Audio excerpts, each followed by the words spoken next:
Welcome to the Big Change the Film interview series. My name is Jason Cohen. I personally have lost over 120 pounds, and my goal is to chat with people every week who've also lost significant amounts of weight, hear their stories, and try and pass along some of that inspiration to others. This week's a special guest for me because when I first started this project over 18 months ago, I had no idea where I was headed. And to date, including everybody that I've interviewed and myself and today's guest, the total pounds lost is now up to 10,057 pounds. It's an incredible milestone for me personally, and I just want to say thanks to all those who watch every single week and also to those who I've interviewed and have opened up their lives to me. This week's guest is a great one.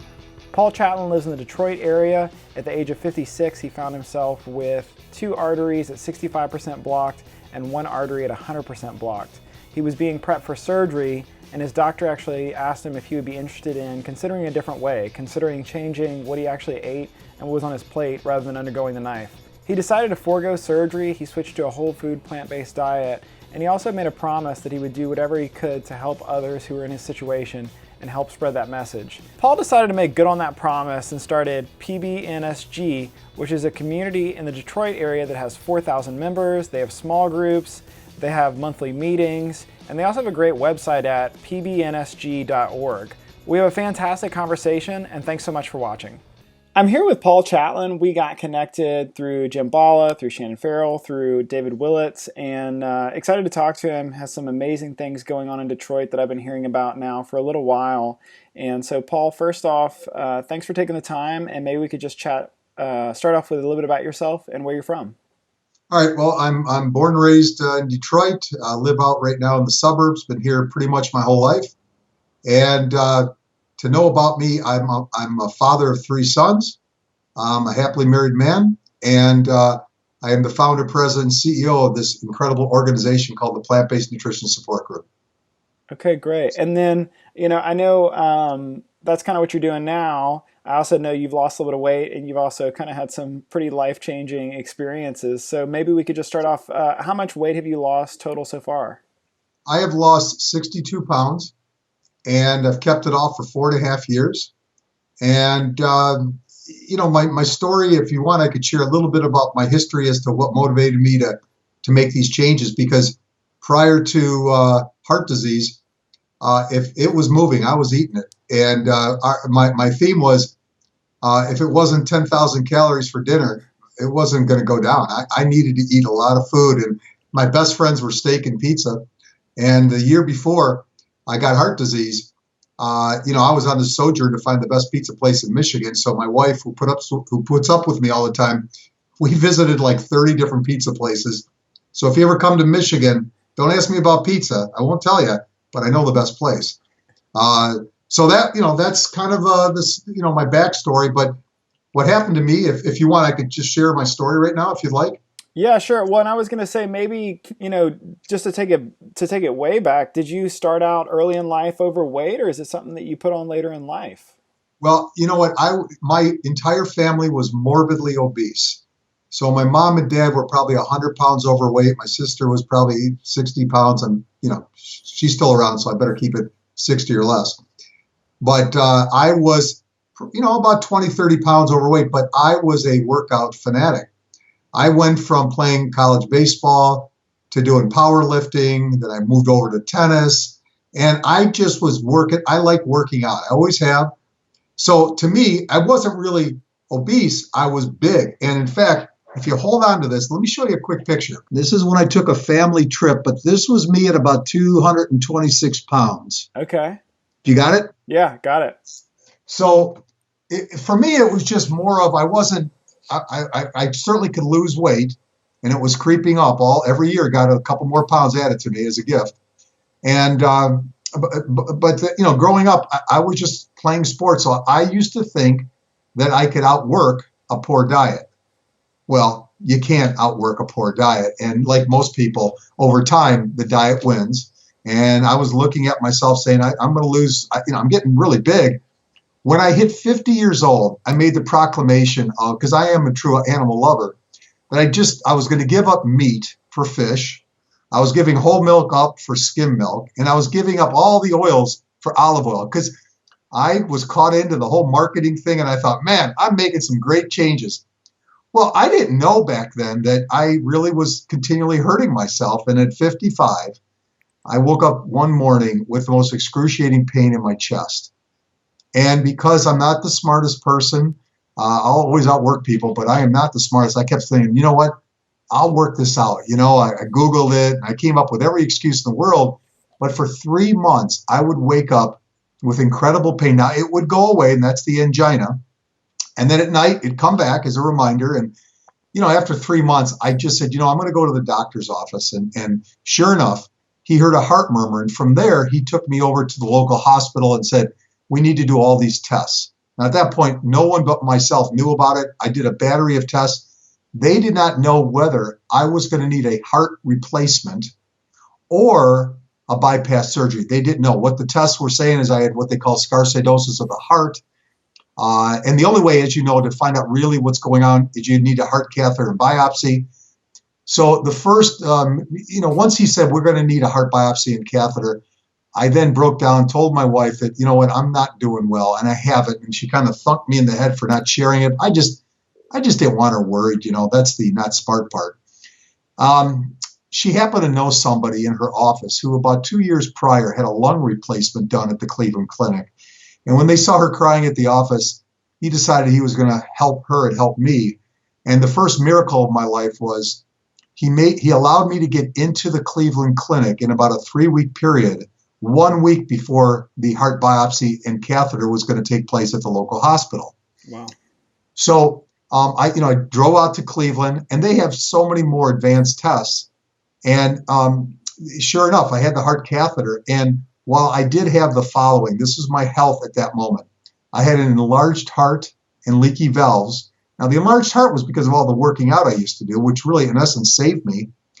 And that is because they were looking at all my arteries. I, in fact, had the scarcidosis of the heart, enlarged heart, leaky valves, left bundle block, heart murmur, and then I had 100% block of my right artery and 2 at 65%.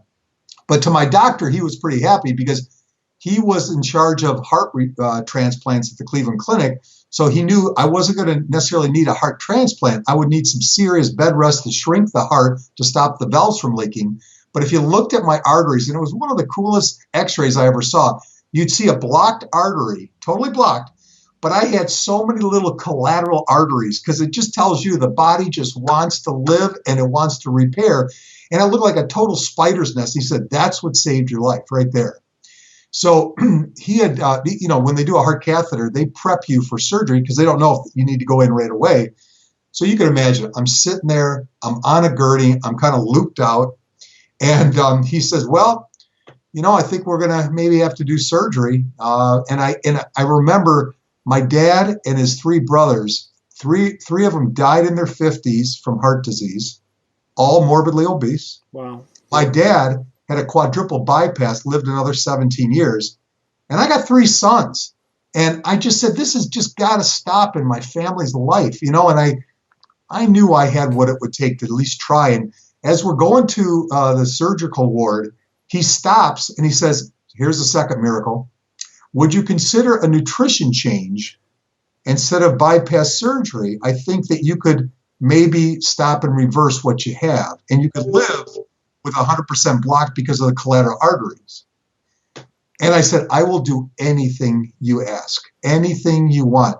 Here's the next miracle. This is crazy. It turns out that out of the 1,000 cardiologists, I get the doctor assigned to me whose mentor was Caldwell Esselstyn. So not only did I get, I got into the Cleveland Clinic, but then they assigned me to this one guy whose mentor was Caldwell Esselstyn. The last miracle was it's 9:30 at night, and here I am laid out on a gurney, and he passes me the phone. He goes, I want you to talk to somebody. Sure enough, it was Dr. Caldwell Esselstyn, and he says something like this, Paul, why don't you go on home, and I'll call you in the morning. Well, by the time I got home, it was like 3 in the morning, because I still had to recover from the catheter. And he calls me at 8 o'clock prompt, and I listen to him for about an hour and a half. I buy the book. Within a day, I read the book top to bottom. The next day, I gut everything out of my house that is meat, dairy, oil, or nuts. And I go plant perfect and have been that way for 4.5 years. But here's the good news. At that moment, my cholesterol was 347 and I weighed 216 pounds. Okay. To this moment, I weigh about 165 pounds and my cholesterol is 100 and my LDL, which was never better, even under plant-based at 80 today, my LDL is 39. So tell me this doesn't work, huh? This works. And the big moment really was for me is I still needed 3 months of bed rest. For an active person, that is absolute torture, because literally they put me on a drug. I would sleep 16 hours, and the next 8 hours I would just start learning how to cook this food. Okay, because I was the cook, my wife was working, and I thought there was a moment where I said, and by the way, let me back up. When I was on that gurney, you know how people make their prayers. Oh, please, mine was just wake up, because I didn't think I'd have a way out of this surgery. And I made what they call a gurney promise. I said, Lord, if you just get me out of this thing, I will give something back. So I really meant, many times I've made promises like that, didn't always give them back. This time I said, I'm going to spend the rest of my life giving it back. Wow. So I spent, 3 months in bed rest, and I kept saying, you know what? There were moments I said, I cannot be the only person on earth to be plant-based. There's got to be more people out there. But there were times I thought I should have just had the surgery, and I knew that if I had the surgery, I'd go right back to eating, and I was just 10 more years away from another surgery. But I wasn't happy, So I went and took a cooking class with the Esselstyns, and I put the receipt in, and I got rejected by Blue Cross Blue Shield. And I said, oh, that's the Lord telling me that this is my mission. I'm going to go after Blue Cross Blue Shield, get a pay code. So I spent, while I was sick, the next 3 months working the chain of command. And at the highest level, they rejected me because they could not assign a pay code. And the only way to change it was work with the legislature. I didn't have what it takes to start driving an hour and a half to Lansing and working with the legislature. So instead I said, you know what I'll do? I'll put a little ad in the paper, and I'll say, if anybody's interested who has heart disease about a possible nutrition change that will avert possible bypass surgery and other ailments, come to my house. Let me open up my house, and I'll show you everything I know about plant-based. So within 3 days, I had 20 people signed up, and I said, whoa, this is something. They came over. We spent 2-3 hours just, eating a little bit. I showed them all my pantries, all my kitchen equipment. I wasn't much of a chef, but my pantries are pretty sharp. And, I thought it was really helpful. So I said, you know what, I'll do it again just to see. Sure enough, the next month, 20 more people, all different, showed up at the house. I said, ooh, I'm on to something here. Maybe this is my give back. So I called the head of cardiology at the 3 major hospitals in Michigan. I said, just give me a name of 3 doctors that are holistic cardiologists. They gave me each 3 names. One name was consistent, which was Dr. Joel Kahn. Never met the guy, never heard about him. Went to his house. I was so impressed with his passion. Didn't know anything more. And I said, would you like to join me? And let's see if you could help me as a medical director, see what we could do together to bring this awareness, because he knew the benefits of plant-based. So we had our very first meeting at the hospital, at Beaumont Hospital. And we thought maybe we'd have 40 or 50, but we ended up having 123 in the first meeting. And, like most meetings, they reduce, maybe the next meeting we'd have 80 or 90. We had 143. And I said, well, this is really wonderful. And believe it or not, 3 days before our third meeting, they kicked us out. Whatever the reason, it's politics, because they're a standard American diet hospital and we were blowing it up with plant-based. So I had to go find a new place. I found the Birmingham school system, and I said, what we need to do is start bringing in people who are experts in this field. So we had Dr. Esselstyn, we've had the who's who for the most part, and Dr. Let's see, who's on my Dr. Ornish. If you see this, please come to Michigan, okay? But we've had really the who's who, and as we've grown this organization, fast forward, today we have 4,453 members, and I'm proud to say that within the next 6 months, we're going to be over 14,000 members. But it's what we offer to the community is the most important. We've come up with something called small groups. That's 28 groups that are really just people who care about plant-based, who've had the benefits of making a change and improving their health. and they open up their house for 10 to 25 people, and they have they have weekly or monthly or quarterly meetings, and they bring people in, and their job is to not be judgmental, but just offer them a spectrum of options. Everyone's a little different. Some people like me, under duress, I just made the change overnight. Other people like to put their foot in the water and their toe first and their foot, and they have to slowly make the change. Our organization is, like I said, non-judgmental. So we're just happy you show up and allow us to teach you. And then you make whatever decision you want to make as an adult. So here we are today. We have 28 small groups, but we also have monthly meetings where we bring in people from all over the plant-based space to talk. And again, you could just imagine all the different people we've had. And we've had meetings that have that have gone from 200 people to almost 900 people. And it continues to grow every single month. We also offer transition classes, both beginning and advanced, which is really important.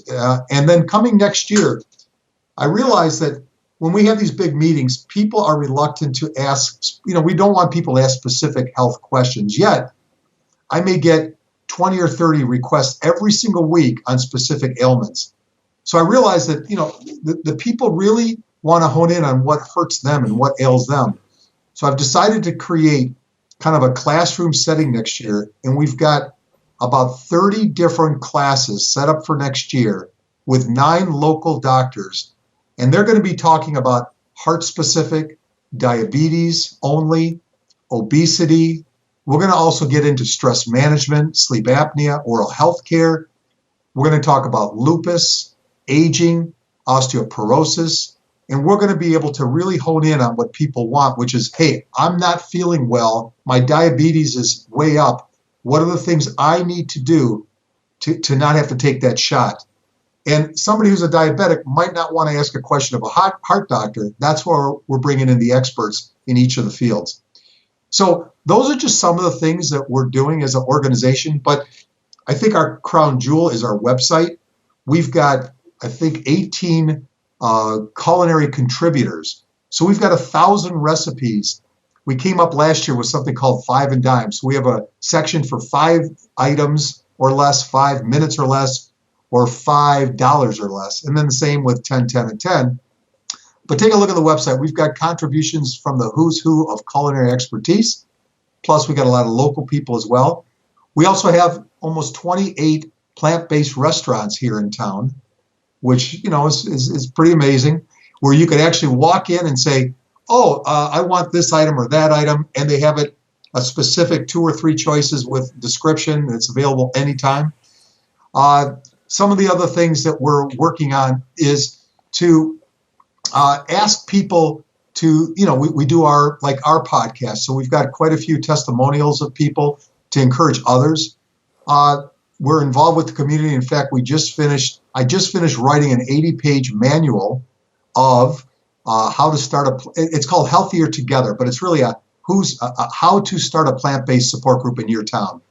What's amazing about it is Dr. Neil Bernard called me a month and a half ago, asked me to send it to him, and he told me about 3 weeks ago that he's going to start his first plant-based group at his hospital. So me never being satisfied, I said, how about this?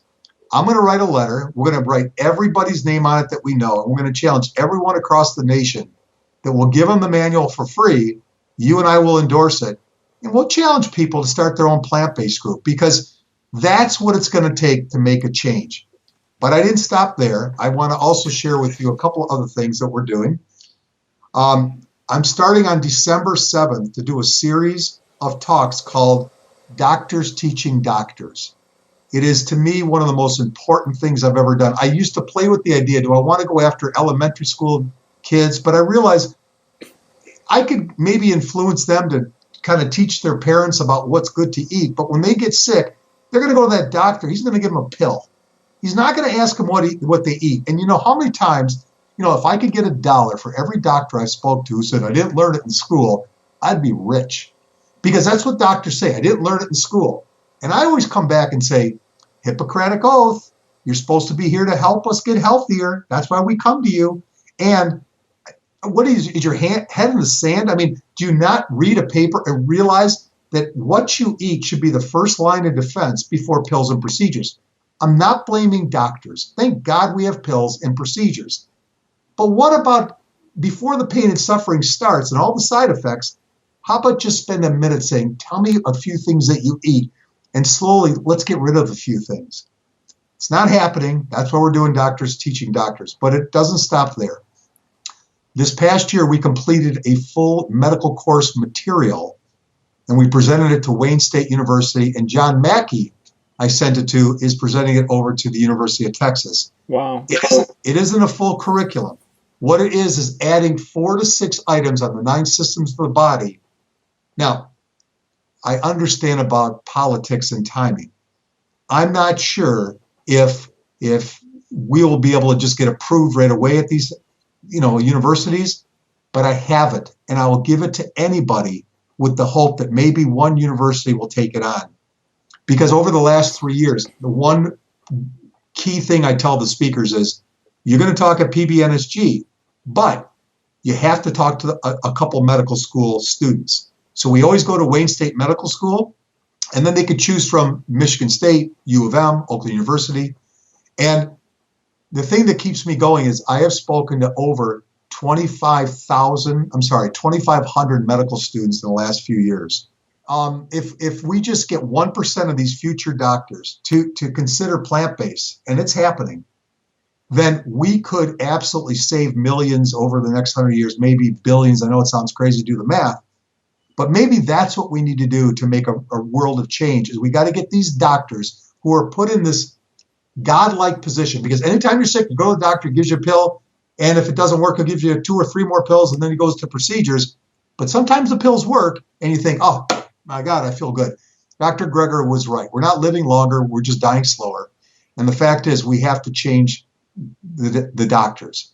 So those are just some of the things that we're working on. And I guess the last thing I want to share with you of really big changes and something that could really change the landscape is I'm working with my son on a whole food, plant-based, sustainable fast food, doctor-endorsed fast food restaurant here in Detroit. It's going to take time, and yes, I am now stopping to ask for any endorsements, but think about it. If we could make it whole food plant-based and then give it to somebody within 2-3 minutes on the way home, then we're just making it easier for people to try it. And if they try it, they'll love it. And if they love it, they're going to get healthier. And just like you said, once you lose 10 pounds and you say, I want to lose 20. And when you lose 20, you think, God, if I could just lose 40, how much better? That's the same thing. We've got to connect with people from an eating standpoint. And let's face it, the world is busy. People don't have time. We have to make this convenient. And it didn't hurt that McDonald's announced you want to do a McVegan burger. Well, they missed the boat, but at least the big boys are thinking about making changes. Why not start here in Detroit with Gladiator Veg? That's the name of this company that we're gonna do in the next 6 months to a year. That sounds amazing. I'll look forward to hopefully driving through at some point. Oh man, I am so excited about this. It's like, for the last year I'm a dream chaser. Okay, I really am. 2 years ago, I went to 18 different General Motors locations, and literally they were like, Paul, thank you. This is what we needed. And the head person said, here's what I want you to present it to our outside health company, and I'm going to endorse you to get hired. Sure enough, made the presentation, got rejected. Why? Because while GM's huge, this other company's got 70 or 80 other clients, and if they had brought plant-based in, what would it say about their other clients who are when they're pushing the standard American diet? So that was my dream chasing nightmare in essence. Yes, we did change people and help them, but I was hoping for some big moment where, hey, GM endorses plant-based, and boy, we'd be something. This year I've gone after one specific hospital, I'm not going to name who it is, with the hope, and I've had about 20 meetings with them all over the city. And the hope here is that, we could get small groups at the hospital. But once again, there's some politics. They would rather go after, let's say, sugar in beverages than try to bring in plant-based at the hospital. Again, another example of our healthcare professionals are failing us. So I'm okay with that. I want to help them. I'm here to help them, but I'm going to stop going after these dreams and control the, future merger of PBNSG and this Gladiator Veg, because I think that I have a little more control of, and I think it could make a world of difference. So you really got a mouthful with me. Sorry it took so long, but that's kind of the No, things we're up to. That's yeah, what we're doing. that's all great. That was a fast ride from on a gurney to and a promise to today. I'm curious. You talked about the angina, your chest pain. You talked about your family. For somebody who's not familiar with chest pain with angina, can you give me an idea of what that looks like, and maybe what life looked like for you in general? Like my guess is it probably wasn't just chest pain. You probably had other things that were going on that also weren't super pleasant. Well, I as I look back, and this is 4.5 years ago, I just remember waking up, and you know how they describe angina? It's like an elephant on your chest. That's exactly what it was like. And just to give you an idea, the day before it started, I was a tennis player and I play singles. And being in good shape, I would run forever. I was like a human backboard. The next day, I couldn't take 10 steps without stopping, and that lasted for 3 straight months. And I would sit there going, I just can't breathe, and it was just so much pain. But I just kept thinking, it will pass. Well, yeah, you know what it would pass to? Death. But I finally just decided I can't take this pain every single morning, and that's when I decided to seek help. And again, thank God for the doctors who have helped me. Interesting enough, my local doctor, he refuses to give plant-based its credit, and I'm going to start looking for a new doctor because I really need to spend my time with like-minded people. It just puts me in a much better place. And I think I read online you were 56 when you had kind of everything happen, and I believe you had one artery that was 100% blocked and two were at 65% blocked. Is that right? That is correct. But again, that enlarged heart and leaky valves, they were all part of what was going on with me. But really, the pain I felt was just, from the angina. And I'm just thinking, because I've obviously you're more familiar just from a personal level, and I'm sure you probably connect with a ton of people with it. But for people who have that kind of a, number one, you're 100% blocked. Like sounds detrimental. Two at 65%. Now you sit today in a completely different place. You told me right before we started you feel better than ever. You have more, obviously you have a ton of energy to do everything you're doing. What were they kind of telling you is what you could expect being 56 with that kind of, projection? Like what did that look like in 5, 10, 15, 20 years for you? What did they expect for you? Well, I mean, they didn't know what the problem was. So until they figured out whether it was a heart transplant I needed or bypass, but once they discovered it was bypass, initially it was, we're just going to do a bypass. And they didn't care the fact that, I was kind of a obsessive person when it came to eating, that I just like to throw it down. And I loved eating. I mean, it was such a part of my family's life. And here, the funny story is about 2 weeks before I got the angina, I bought an infrared grill and was able to have one steak on it. And I got to tell you, man, it tasted good. That infrared grill has not been used since. It reminds me of exactly where I was at that moment, and I need that to keep myself centered as to because that's the thing. It's like psychologically, when you want to get something done. I've talked to Garth Davis, and you got to do a battery of psychological tests before he'll do anything to put a what do they call a rubber band to lose weight and stuff like that. It's kind of radical, but if you're not in the right headspace, this transition, someone told me early on, I'd laugh when they'd say, oh, it's a lifestyle. It's plant-based a lifestyle. And I'd say, no, it's a diet. It's what you're eating. Boy, was I wrong. It really is a lifestyle change because, today, I used to golf and play tennis on Sundays. I don't do that anymore. I cook for, a few hours of Sundays, and I batch cook. By the way, hint to everybody, the only way to do it is batch cook. It lasts forever because it's all perfectly good quality natural foods, organic foods when you can afford it. and it lasts forever in the freezer. But batch cook is the way to go because you only have to make it once and it lasts for 10 meals. But my point here is that my life has changed. I take more time cooking, not anymore because PBNSG has gotten so big. I don't have the time. That's why I got 28 restaurants to choose from. Because carryout is a really cool thing. And but really, as I look back, it was the answer to your question. It was the angina. It was that pain in the chest every single morning. I didn't want to wake up. That was the problem. I would as soon as I woke up, it would hit me, and I would need about 45 minutes in bed before I could start walking. The catch was, though, all day, I couldn't take 10 or 15 steps without that pain coming back. That's no way to live your life. Yeah. And then, I'm thinking, you had 100% blocked, 65% blocked, and 2. Have you had tests since to kind of get a sense of where that's at now? It's interesting you say that, and there's a couple different camps on that question, which is people ask all the time, well, Paul, you're so active, you're in great shape. By the way, they call me Trim now. That's kind of funny, Trim. So here's my position. The only way I would know, first of all, 100% block is 100% block. It's never going to change. I will keep adding more collateral arteries. And again, it was just bizarre. If I'd show it to you, it was like a big spider's nest right next to the blocked artery, right in that area. But the 65%, you're not going to reduce it to 40%. But if you reduce it to 62, 61, 63, you've made great strides, and you can live the rest of your life comfortably, at those levels. But the only way to really know, if you've been able to stop and reverse is to have another heart catheter. That's the only way.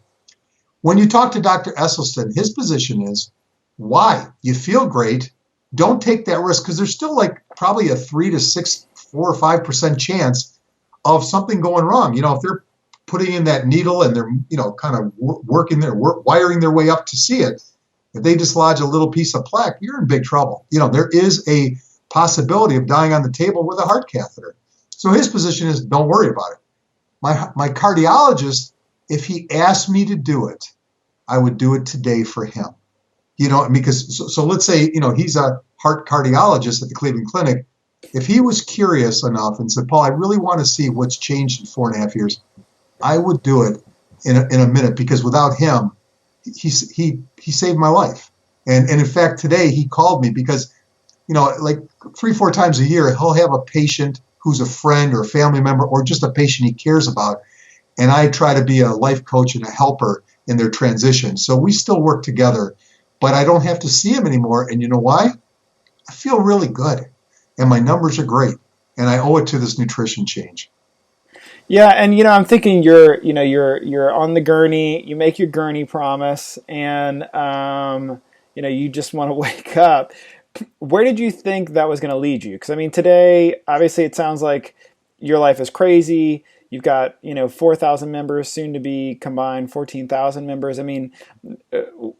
Pretty meager, not to say meager, but very small, mustard seed like beginnings to now. You guys are possibly doing one of the most revolutionary things across the country or across the world as far as actually having an impact numbers wise in a concentrated amount of people. Where did you see that going? And then, looking back, what do you think have been some of the keys to the success in that? Well, listen, I think the setup was good, meaning that we had meetings, and when you bring in Caldwell Esselstyn, Michael Greger, Joel Furman, and my the special person, T. Colin Campbell, we've had Nelson Campbell, Lanny Mulrath, we've had Dr. Pam Popper, we've had Garth Davis. I can go on and on, Howard Jacobson. We've had so many great people. And if I forgot anybody, namaste, I'm sorry, okay? But in fact, here, I want to look on my list here. John McDougall Skyped in. We've had local doctors. Dr. Robert Brakey here locally is amazing. Abby Lobner, a plant-based comedian. That was funny. We've had, like I said, we've been blessed with Dr. Neil Bernard. He's come 3 or 4 times. In fact, we just did a big thing in Detroit where he put my ugly mug on the billboards. So it was kind of cool to show my boys that, hey, Dad's something special, But, he has been just absolutely the most giving person, Dr. Neil Bernard. But I think by having those people come in, now, I understand why they come in. Because unless they go on a cruise ship or there's a plant-based big thing, series at some location, where else are they going to come to see 400 to 800 people listen to what they have to say, and then, buy their books and their CDs or their movies and all that stuff? So it's like a good relationship. They get to come and talk to a lot of people at one time. So I think that was helpful. But as I look back, I mean, I got to tell you, Jason, not in my wildest dreams would I have ever thought we'd get so big. And, we're still a nonprofit. And, what are nonprofits? We never have enough money. And yes, this is the time I ask for anybody who would kindly donate to PBNSG. Greatly appreciate it. And of course, resources. We are a full volunteer. I've got really 2 employees, and they're not really making life wages. They're don't have the money to pay them, but we're helping them a little bit. But we're a 100% volunteer army. So when we have our meetings, I got 25 volunteers who are escorting people to their seats. When we do teaching doctors, we have some 200 volunteers signed up, and I've asked about 60 of them to be at every single door at the school to make sure doctors don't run from us. We're going to catch up to them. But I just never would have thought it'd get this big. But now what I see in the future is with this merger, we're going to have a bigger voice here in Michigan. We're going to be able to offer more classes, more information. Speakers all over the world will hopefully want to be here. We're going to expand our small groups, not to 28, but I'm hoping to get, 50 or 60 all through the state. I mean, realistically, when we think about blue zones, I'm not sure that we'll ever qualify. But what we have to do is make it work throughout the whole state first. When we get it right here, then we could talk about expanding, further. But I just want to make it right here first. And, we have to figure out how to make it work in Detroit. We're making it work out in the suburbs, and we're now touching a whole bunch. I call them plant-based beacons, because we have big groups I'm going up to Traverse City. We have something in Grand Rapids and Saginaw. And these are people that have not just 25 people for their meetings. They may have 100 people. So we're trying to all work together. I have a theme called Together as One, and we choose health.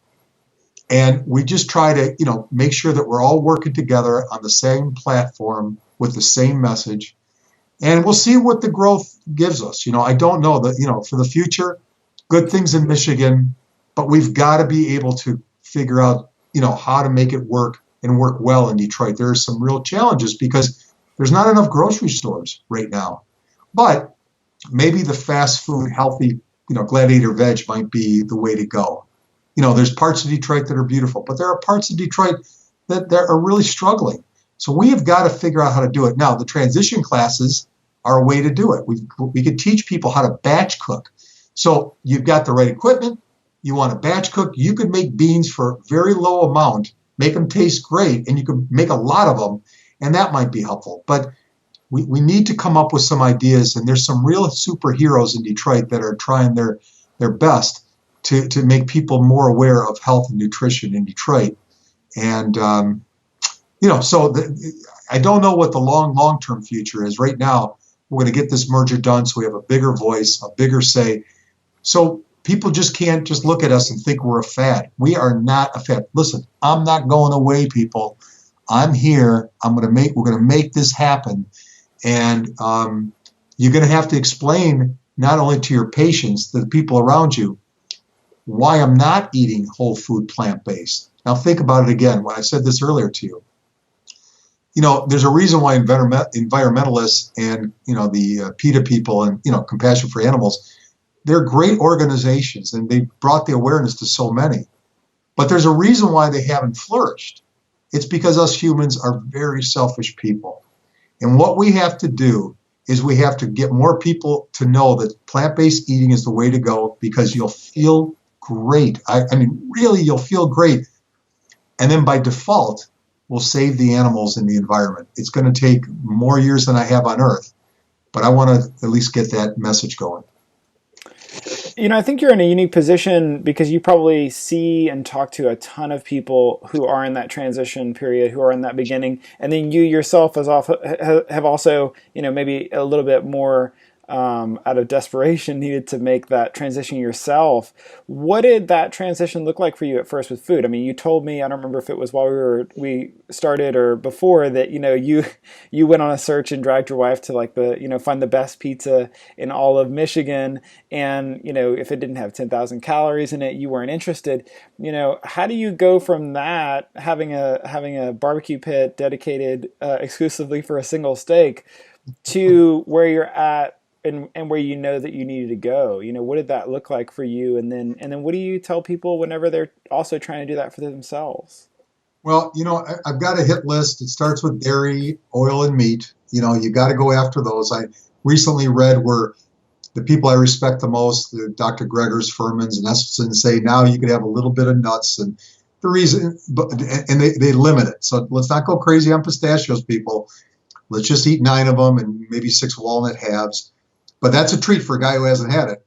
But you know what? Everyone's on their own personal life journey. And for me, who went from eating all this crazy food and a lot of it to the next day gutting his house, to this day, I remember exactly. Here, how about this? I was just in Manhattan, New York for a family get together and a little talk I gave. And on the right of where I was staying was a pizza place. On the left of me was a pizza place. And 4.5 years later, here I am. It's 11 o'clock at night. They're still open, selling single servings. And by the way, my pizza of choice was, of course, double cheese with bacon. Funny, bacon, a tier 1 carcinogen like plutonium. Bacon, sausage, and pepperoni and ham. That was what I liked. Okay. So there, it was right there. 4.5 years later, and I was eyeballing it. And as soon as I eyeball something or even feel the least tempted, I immediately go to that place I was darkest at, which was on that gurney, praying to not have bypass surgery like my dad did. And that stuck with me every single day. And today I do this crazy hot vinyasa yoga. And just before we end it with Shavas, I give prayer to the fact that I got 3 miracles and I'm giving back. And maybe my kids and their kids will have a better health than my generation, because just look around. People are not doing well. And until doctors get on board with nutrition, they're just not going to get better. And my job now is not to go after the huge wins. It's to make sure I get to every small group I can. Spend time and talk to everyone who calls me and give them hope, give them a story and say, if you could do it overnight, do it. Because our food, take a look at our website. We got 1,000 recipes. Make it simple. Like what I realized one day is I was trying to create all these different meals. And really, I just found 2 breakfasts I could eat every day. I keep it simple. So I'll tell you, one of them is kale. I have kale with lemon and pepper and a little bit of mustard powder. And I like it. Do I love it? No, but I like it. Okay. And I can eat a lot of it. I probably have 3 bushels of kale in the morning. And on those days I really want to enjoy myself even more, I get oatmeal. I throw all the fruits in the world on it, a little bit of raisins, and then here's the secret. I combine cinnamon, nutmeg, apple pie spice, and pumpkin spice. And I kind of spread it over, and it's like having dessert in the morning. For lunch, boring Paul, I have a huge bowl of broccoli with a half cup of plant-based, whole food, plant-based soup. And then for dinner, I'm really more of a raw person, so I bring all these vegetables together, take a handful of whole wheat noodles and a tablespoon of Bragg's amino. I've had that meal pretty much 6 days a week for the last 3 years. I just keep it really simple. But if you want to try it, I just say, on a rainy weekend, just open up our culinary section, look at the choice, or there's so many good cookbooks out there. Buy one. Take a look at it. I've got my favorites, but just go on our website, look under cookbooks, you'll see it, and try it. And just try to make it simple for yourself and repeatable. And again, don't forget to have the right equipment and batch cook. Yeah, that's all great advice. It's funny sometimes whenever I talk to people, or I had a job last month where I was eating around people several days in a row for lunch, and I'd bring the same thing for lunch every single day, and they're like, you don't get tired of that, or it's not hard to eat the same thing every day. And I had a wonderful quote, and I wish I could remember who it was from. It was like, eating the same thing every day is hard. Being overweight is hard. Choose your hard. And I'm choosing my hard. And the Yeah, reality is, it's really not that hard. Like because you're so right, because really it's like, when I tell people I'd rather feel healthy than full. yeah, And Dr. Esselstyn wrote, he looked at me one day and he says, "Hey, it's okay to be hungry. Okay, it's okay." And it was like, God, he started giving me all this, like advice about this stuff. And he's right. The food was just something that, our family, my friends, we centered everything about our life around. Now, food to me is just something I have to do, but I want to do all these other fun things. yeah. So it's just a lifestyle change that really, I just devalued food. That's all. So, one thing that I was curious to ask you is, I'm thinking day one, you're in Detroit, you're told you need to eat this way. You don't know anybody around you who eats this way. And somehow or another, 4 years later, you've built up the largest network of people that exist on the planet of Earth that eat the way that you were told to eat. For somebody who's in the middle of nowhere in, Alabama or Pennsylvania or Louisiana, or, choose your state or your region around the world, and who doesn't have that support group around them, but knows that this is the right decision for them, even if it is just, making those small steps. What would you say to try and work towards building a community to get to some of that support that you guys have been able to build? Yeah, it's a combination of you're all alone or it's like a house divided, and either one are just not a good place. So number one is be strong to your convictions, because wherever you are out there, this is the right way to live your life, not only for your own personal health, but for animals and the environment as well. I would also say to you, realize that if I could start a group and others could start a group, anybody could start a group. And you know what? If you want to email me, paul@pbnsg.org, I will send out the Healthier Together manual. And what I did for the first 2 years is I would write a diary about everything I did for the first 2 years, because I realized that I would not want people to suffer through all the decisions, the good decisions, the bad decisions, all I went through. So each night I'd write a paragraph. I just said one paragraph every night. And then I've got a special friend. Her name is Stephanie Vale. And she said that she would like to help me put it together. And we finished the manual. So for anybody who's listening to this, and I mean this sincerely, we are coming to you. It's going to take time. Don't give up. But if you are interested in starting a support group, then send me an email asking me about it. I will get you out this manual. We're 99.9% done. I'm just doing the final review of it. And it will show you how to start, what things worked, what they didn't work. And, for me, it was just putting a little ad in the paper. But you could also go throughout your community. There's a lot of free magazines out there that you could put your message. So it's all about just having the right message, because, people are not happy these days. If you look around the landscape, there's so many people that are sick. And if you could give them just a moment of hope, then you could start your own support group. And this is how you do it. And it's through whole food, plant-based. It really is. I mean, look at all the people who've lost the weight. Look at all the people who used to take a shot every day of their life with diabetes and today don't. And then you look at me on a gurney being wheeled in for bypass. I don't have a 10-inch scar, okay? And I feel great. So this is the hope that we could give anybody, but you're not alone, okay? You're just not alone. And if you come to Michigan and you're from out of state, you let me know, and you'll be my personal guest at one of our meetings.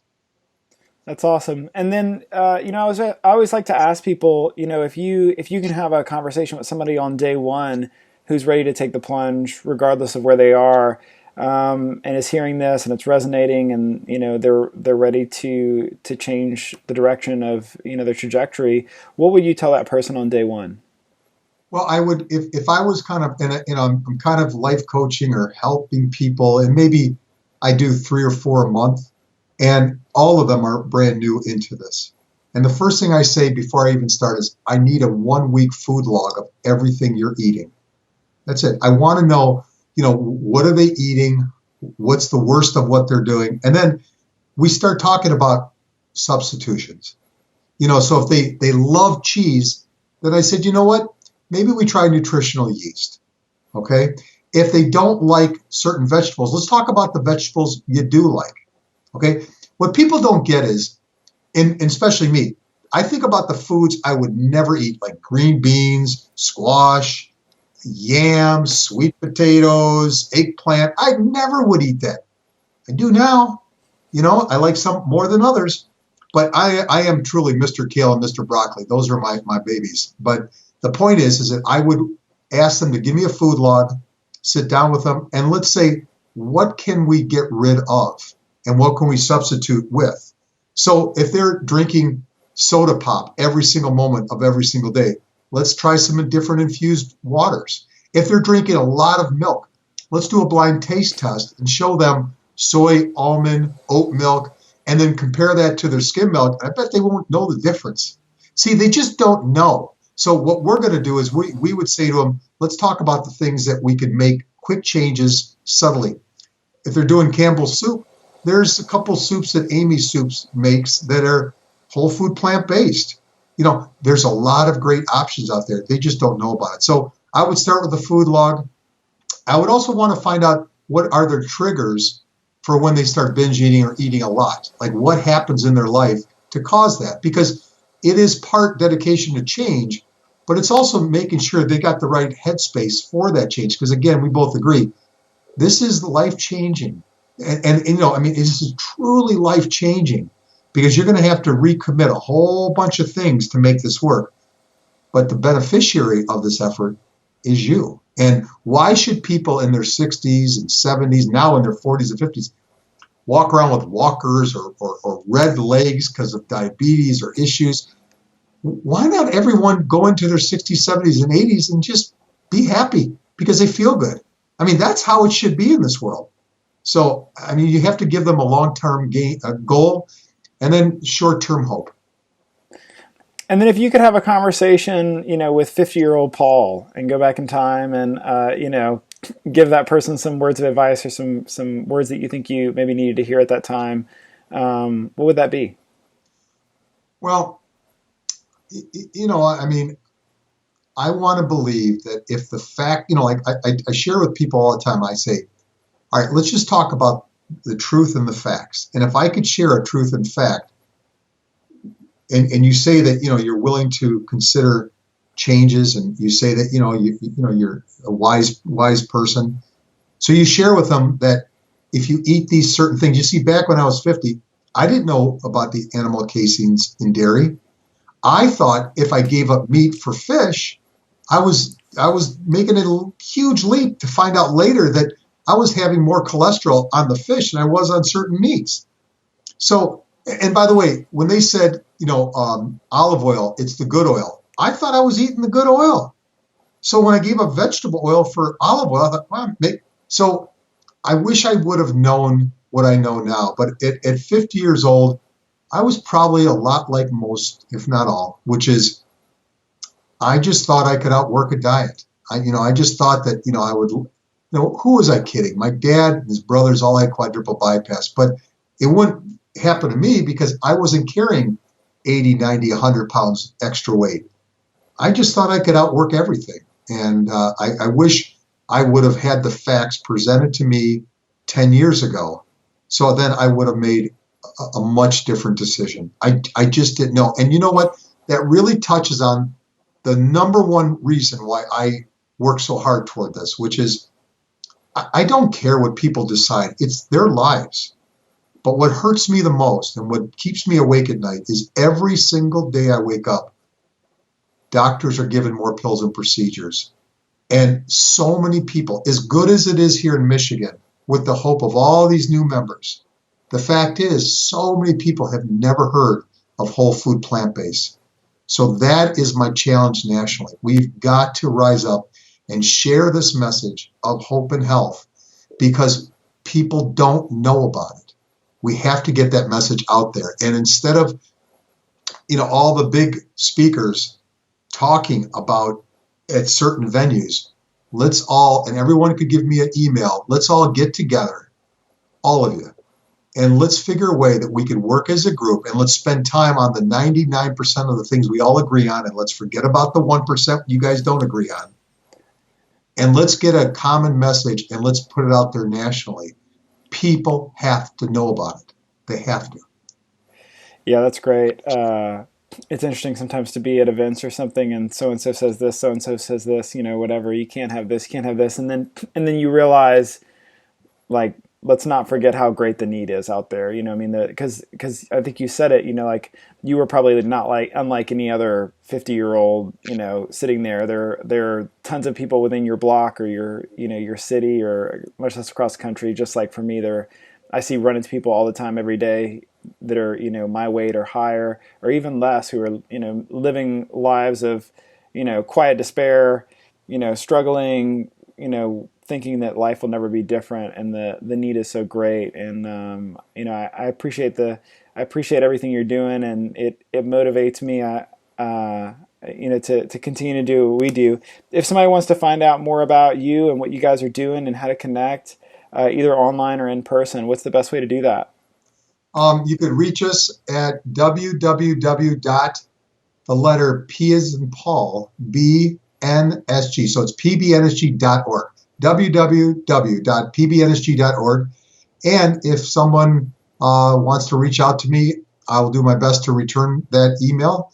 And that's paul@pbnsg.org. But check out the website. You will love it. You'll see all the people. Doug Lyle will be coming October 25th, and we're excited. And then we're going to do a holiday cooking extravaganza where we're going to, on November 16th, show everybody who attends from 7 local chefs of how to make a holiday meal that's plant-based and yummy. I appreciate the time, and really, I look very forward to seeing what your plans are in the future as well.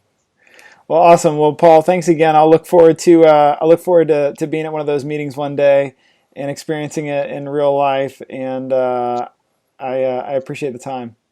All right, thank you so much, and I hope to see you and connect with you again soon. All right, take care. Thank you.